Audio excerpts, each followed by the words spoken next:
Out of all the movies I watched this month, I think Scream was my favorite. It was a culmination of everything I've reviewed each week, with a self-aware, fourth-wall-leaning plot, with a twist that surprised me at its simplistic brilliance. That's the beauty of it all. Simplicity. Spoilers throughout, so if for some reason you're watching a review of a movie you haven't seen, I really recommend you watch this movie. It might be one of my favorite horror movies of all time, and honestly, one of my favorite movies in general. It has references to all kinds of horror movies, including all of the ones I reviewed this month, and was directed by Wes Craven, who, among many other things, directed Nightmare on Elm Street. From the first scene, I loved this movie. Something about the concept of the person on the phone knowing everything about her but playing dumb until he reveals something personal about her, constantly escalating the situation until he asks, "What door am I at?" is terrifying from the second he calls her Blondie. Combining this with the camera work, something far more subtle, is pure horror gold. Unlike the other movies I've reviewed this month, where the camera is from the killer's perspective and therefore implying a sense of control, the first scene focuses between looking from the inside of her house out and the looks on her face as she goes through various stages of confusion and into terror. The killer still has total control, and you can see it displayed everywhere.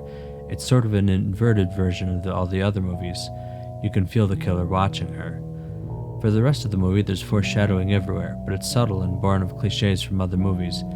For example, Sydney's boyfriend Billy, last name Loomis, like Dr. Loomis from Halloween, a reference to Sam Loomis from Psycho, climbs into her room to talk to her. It feels perfectly normal for the audience, even though Sydney freaks out, because for us, the genre-savvy audience, it's perfectly normal. But in the movie, it's the first time he's done it, and it would be weird if she didn't freak out. But he's also testing whether he could do it later as part of the killing spree plan. The doors getting wedged shut by each other is another detail that you might remember right before it comes up again later. After the murders from the first scene, Sydney needs a sleepover with her friend to feel safe.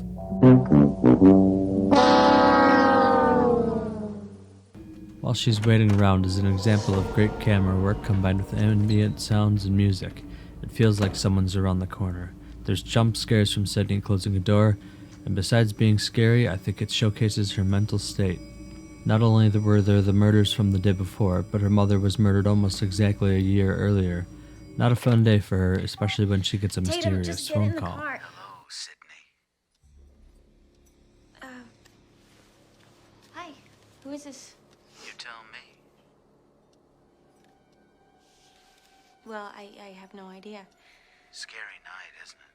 With the murders and all, it's like right out of a horror movie or something. Randy, you gave yourself away. Are you calling from work? Because Tatum's on her way over. Funnily enough, she immediately calls out the only male friend of hers that wasn't one of the killers. It makes you cross him off your mental list of suspects, since odds are it's a known character and not Joe Murderman. The questioning of everyone in the school, plus the conversation with the group of friends afterwards, helps guide your mind in that direction. After a tensely choreographed chase through the house where she goes up and into the room instead of outside, Some stupid killer stalking some big-breasted girl who can't act, who's always running up the stairs when she should be going out the front door. It's insulting. the doors block one killer from getting in and attempt to give another an alibi. This concept doesn't age well at all, as having a cell phone is evidence enough to arrest Billy for attempted murder. These days, it's more suspicious if you don't have a cell. 15 years ago, having more than one cell meant you're a drug dealer. Now it means you have a really good job. Anyway, the killer calls Sydney again while Billy's in jail, giving him the alibi he lost out on, and crossing him off the mental suspect list. We learn a little more about Sydney and her mother's suspicious death through her conversation with Gail Weathers, investigative journalist. Sounds like I'm a meteorologist or something. Sydney ID'd her murderer, which was the convincing evidence that put away the man her mother was having an affair with and put him on death row. Gail is writing a book about how he's innocent and really wants to get a conversation with Sydney about both years' murders. After a couple idiots round around in scream costumes, the principal is shown to be both terrifying. It is not fair. Fairness would be to rip your insides out, hang you from a tree so we can expose you for the heartless, desensitized little shits that you are. And an easily scared idiot. Wes Craven shows his horror directing skills much better than in Friday the 13th in this scene where, just like the scene where Sydney is home alone, the music and camera drive the suspense up to a point where there are jump scares from nothing, but when the actual horror happens it's cathartic, and you almost relax into a murder. It really puts you into the killer's perspective in an uncomfortable way.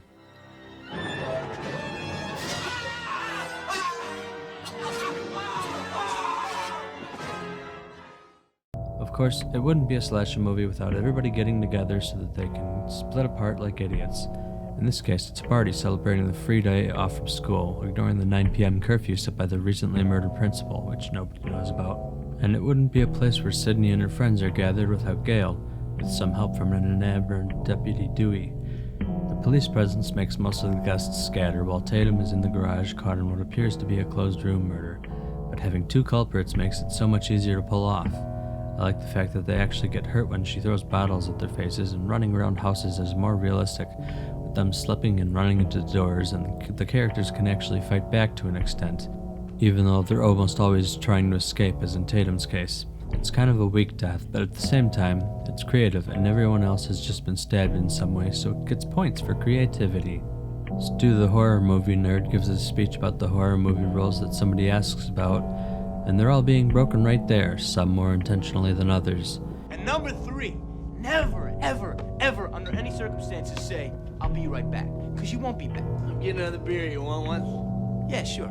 I'll be right back! It begs the question of whether or not Sydney wasn't seriously being targeted until after she sleeps with Billy. Until that part of the movie, she hadn't broken any of the rules. Of course, these are the movie rules and not the killer's rules, but the killers have been playing by them, consciously or not. And now the fourth wall is messing with my head, and I have to stop thinking about it. Billy's getting dressed when Sydney sees the phone on the nightstand, and like the audience, most likely, it reminds her of the mysterious person on the other end. And for some reason, her suspicions are raised again as she asks him who he uses one phone call for. Which is a total myth, but one that lends itself to good storytelling. He tells her it was his dad, which might have been true, leading the sheriff to call him after he didn't pick up for his son. Or more likely it was Stu, where they subtly confirmed alibis and got ready for their next move, calling Sydney while Billy was in jail to give him a rock-solid alibi. In either case, he gets defensive while a masked Stu sneaks up behind him and fakes Billy's murder. What do I have to do to prove to you that I'm not a killer? Oh my God. Huh? Oh my God. Sydney. Billy, watch out!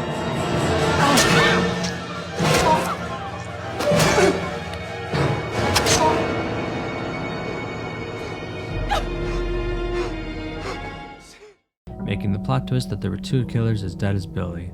For anyone suspecting that, it blows it right out of the water. I actually started to think that that might be the case when, after Tatum's murder, Billy shows up covered in sweat, jumping sideways into the open door. There's no such thing as a true closed-room murder, so someone closed and locked the door from the inside of the house, while a second killer was waiting in the garage. Stu, and maybe Billy too after a point with the way he seems to be teleporting in front of her, chase Sydney all over the house, and she goes out of the attic window, not landing gracefully at all, before running into the plains or farms or whatever they are. Look behind you. Turn around. Behind you. Oh, turn. For some reason, Randy is spared, maybe because he's a friend, but Dewey is stabbed in the back and Silent Bob is killed, and Gale almost gets got too before driving off and not caring about anyone and crashing her van into the darkness. After playing hide-and-go whack-a-mole around the police car, Stu and Randy accuse each other of being the killer, and for once we're completely in the dark. It could be either of them, and Sydney gets in the house and locks them out, but keeping Dewey's gun, hoping the police got a radio message that she barely made from the police car. Billy stops playing completely dead, and the final act begins. Stu and Billy have Sydney cornered, this time with no masks on, and they're basking in glory as they explain what they've done. Scream was released at a time in the early to mid-90s where everything was fine for a while in the US. A recession had just ended, the economy was booming, and everybody was doing great for the most part. And when reality is golden, fiction becomes dark. The books American Psycho and Fight Club were released in 1991 and 96 respectively, and movies Office Space had come out a bit late in the early 1999. Scream was released in 96. They all had one thing in common. People bored with mundane, repetitive lives go off the rails because they're fed up with their dull existence. Plus, the limited yet accessible availability of cell phones made this another movie that would have been ruined by everyone having them. Let me ask you this. What are you doing with the cellular telephones, huh? Scream could only have been made in the 2 or 3 year time frame when it was. The idea that they don't believe in motives is another thing that sets Scream apart from the rest of the year's movies, except maybe Halloween. I know there's a method to his madness in later movies, but it's never touched on in the first one, so he's just the boogeyman as far as I'm concerned. Billy, who actually does have a motive, his mother having left them after his father cheated on her with Sydney's mother, who they've killed and framed Cotton Weary for, gets shot by Gale, who's now twice back from the dead, and as Randy joins the group, he jokes about never being that glad about being a virgin. And as they kick Billy's corpse,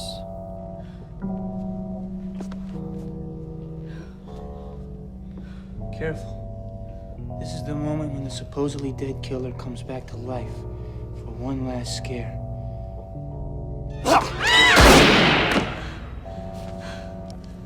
Not in my movie. I love how self-aware and meta this movie is. I don't know whether it's a good thing that it only had 3, soon to be 4 sequels, and a mediocre TV show. While a franchise like Halloween or Nightmare on Elm Street can literally go on with sequels, reboots, and crossovers forever, Scream needs to stay fresh and be smart but not gimmicky, which is hard to repeat for decades. The fact that it's been 24 years and they made the same amount of movies that Nightmare on Elm Street had in 4 years says something. While the mess of Halloween sequels pique my interest, I'll definitely be watching all of these. A lot of people praise Cabin in the Woods for its breaking the fourth wall, genre savviness, and meta-commentary about what the movie is about. I think Scream does a way better, albeit less subtle, job by having Stu comment about movies as the cliches he's talking about are happening. I've only heard a few people just vaguely say I'd like Scream, and I've heard it praised for redefining the genre, but I don't think there have been that many movies that have tried to copy it anyway, except parodies like Scary Movie, which was Scream's original title. Anyway, that's the end of Horror Month for this year. I'll still be streaming games until Halloween night on Twitch, and if you like this video, please do all those YouTube things with the thumbs up and the subscribe and the bell and the share, and please consider subscribing to my Patreon or Subscribestar. Every dollar counts and it will really help me out. Thanks for watching, and I'll see you next time.